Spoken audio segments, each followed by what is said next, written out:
Good morning! Ito na naman tayo. Samahan niyo po ako. Tingnan natin yung muntik kong harden, yung maliit na harden ko. Tingnan natin kung okay pa ba ang mga tanim ko doon. Tara, samahan niyo ako.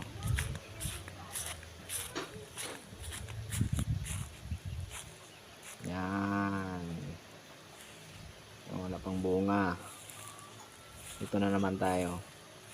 Ito yung tanim na mais, kamuting kahoy,